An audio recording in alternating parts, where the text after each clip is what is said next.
What is going on, IF Warriors? It's your boy Edward V, and today we're going to talk about gaining weight. Is it possible with intermittent fasting to actually gain weight? I'm going to talk about why it's nearly impossible for you to gain fat when intermittent fasting. Stay tuned. Okay, so before we start, let me go ahead and say one thing.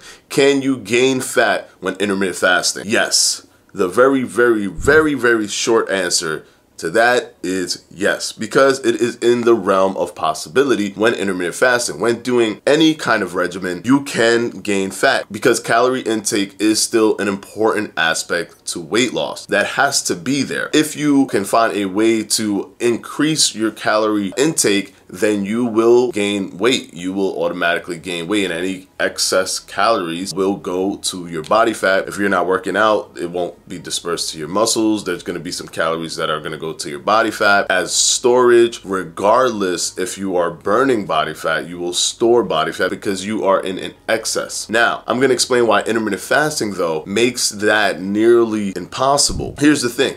When you do intermittent fasting, especially if you haven't done intermittent fasting and then you start doing intermittent fasting, what ends up happening is your body has to use body fat storage more than normal. So you're already tackling body fat throughout the day more than you usually would throughout a normal day. If you were a normal person who ate a traditional diet, usually after dinner and that whole time frame, if you don't eat again, which may be unlikely considering people do take midnight snacks all the time here and there, or just grab something to eat really quickly after dinner. But let's say you don't do that after dinner, and let's say your dinner is like maybe 9 o'clock, which is the average, the norm, 8-9 o'clock. So then you have up until the morning while you're sleeping before you wake up. So you have from 9 until the morning, and that's usually your fasting period, and that's about 10 hours. If you wake up at 7 or 8 o'clock or whatever it is, about 10 or 11 hours. Now, from about 2 videos ago,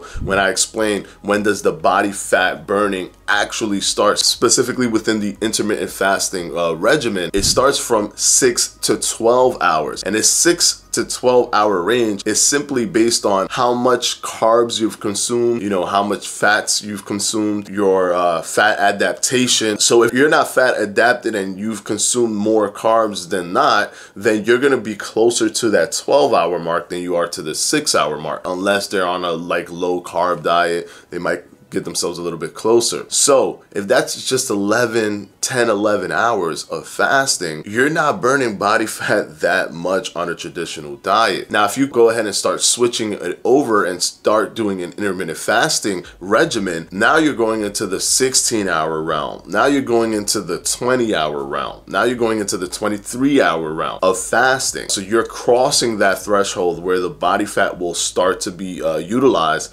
for body fat burning. This simple fact right here, the switch from the traditional American diet to going into intermittent fasting, is what's gonna make it nearly impossible for you to gain fat while intermittent fasting. Once you put that into place, you've already created a scenario where your body is working an uphill battle to keep that fat on your body. That's not the case when you have the traditional American diet, and it's definitely not the case if you do the 6 meals a day diet. You're completely overwhelming your body with consistent food, which makes your body absolutely feel that it never has to tap into its body fat storage, and hopefully you're eating a lower carb kind of meals, and then also sleeping a good amount before you wake up. But I digress. So if you take that into account, that switchover already puts you at an advantage. Now let's go ahead and talk about the calorie aspect, because that is extremely important. Calories in versus calories out plus intermittent fasting allows for an effective use of body fat storage to increase not only your energy throughout the day, but to also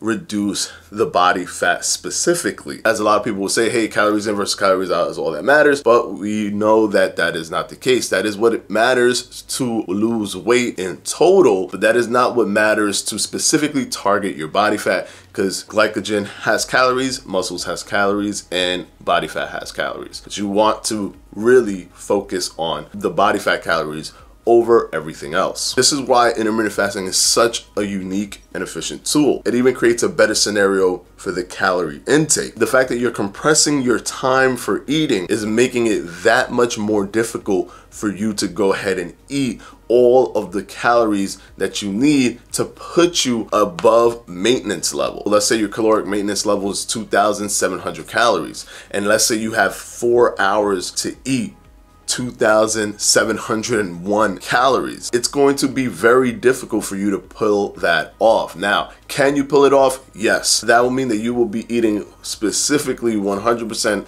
just calorie dense food. And most of the calorie dense food comes from foods that have a lot of sugar, foods that have a lot of carbs. So if you're simply just eating a bunch of carbs and a bunch of this and a bunch of that, all the snacky stuff, that's what can put you over. But even then, if you have a 4-hour window, if you have a 1-hour window, it is still not as easy as you think. It is easier with carbs and sugar, but it's not as easy as you think. So a lot of people will say, well, hey, I'm listening to everything you're saying, Edward. I do all that stuff, but I'm still gaining weight. I still see myself gaining weight. One thing I would say is stop looking at the scale. Stop looking at the scale on a daily basis. Look at the scale on a weekly basis. Look at the scale on a monthly basis. Look more towards your body's composition and the changes in your body. I would suggest using body fat calipers. You want to determine the body fat that's being lost, not the entire weight that's being lost. Because, like I said, there are so many things that affect it. Water weight,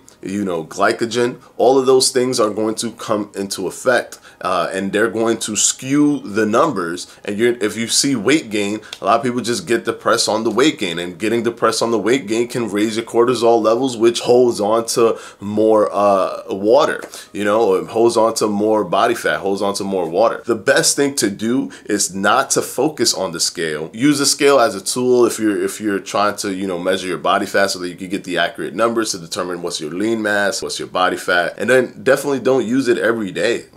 That's a waste of time. Using the scale every day is literally a waste of time, because you're going to see so many number fluctuations there. You can, if you do use it, then don't be down when the weight is up from yesterday. And don't think that it has to be a consistent roll down the mountain. If you see that, if you want to look at the scale every day, then you have to have the understanding and the knowledge that you are looking at a lot of different things on that scale. And if it's higher, don't put yourself down because you see it's higher than it was yesterday or higher than it was 3 days ago. Just understand that many things are happening when you get on that scale. You also want to go ahead and add the detoxing effect. And what happens with the detoxing effect of intermittent fasting is that your brain starts to rewire its addictions. Your brain starts to rewire its actual craving for food. Because you're weighing yourself off of food, or not eating as much, your body starts to shift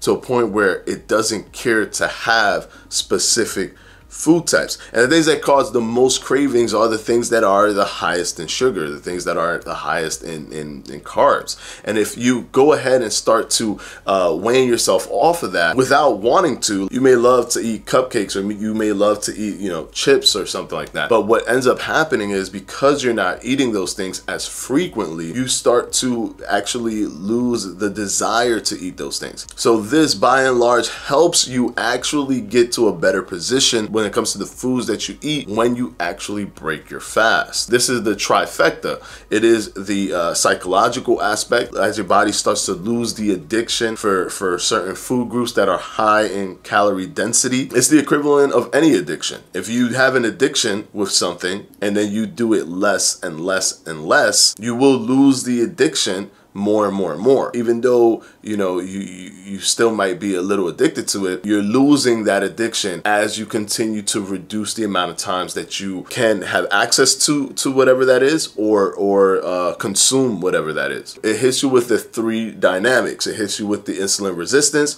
which tackles specifically body fat. It hits you with the calorie control. Because it's so limiting, it is very difficult for you to go above your caloric maintenance level into surplus, surplus, and then it hits you with the psychological aspect because you are breaking an addiction by weighing yourself off of that specific food group. Can this go the other way? Psychologically, yes. If you have problems with eating disorders, that can lend to you binge eating. For example, if you're a person who binge eats because you're in fear that you're not going to be able to have all of this food in a very quick amount of time because you're going to go into a fasted state, so you just end up eating a lot, then you need to set up certain parameters for you to actually be able to understand how much food you're going to eat and when to stop. And I do have a video of how to stop binge eating if that's an issue for you, but you still want to do intermittent fasting. So if you want to go ahead and do that, you can go ahead and click on the link and it'll take you to how to stop binge eating. And I give some tips on what you can do, how to pre-plan before you eat so that you don't go ahead and just start binge eating once you break your fast. That fear can have you binge eating. I've known a lot of people that do that, and that binge eating tip system that I utilize has helped them get out of that. So if that's a problem that you have, go ahead and click that link and then it'll take you there right away. So those are the 3 reasons why it makes it extremely difficult for you to actually gain fat when intermittent fasting. You're basically putting your body up against a wall and telling your body, I'm removing all of these different properties that allow you to easily gain fat. I'm removing this. I'm taking your insulin and I'm dropping it to baseline. I'm taking the foods that you love so much that have so many calories and I'm reducing their intake. And I'm coupling all of the calories that it would take for me to go to a surplus in a small amount of time. So you basically just want your body to tap out and say, I give up. With the position that I'm in right now, the best possible scenario is just for me to burn this body fat that you stored to continue to give you the energy that you need. And I want to thank my patrons for my Patreon, and I'm going to put their names right up here.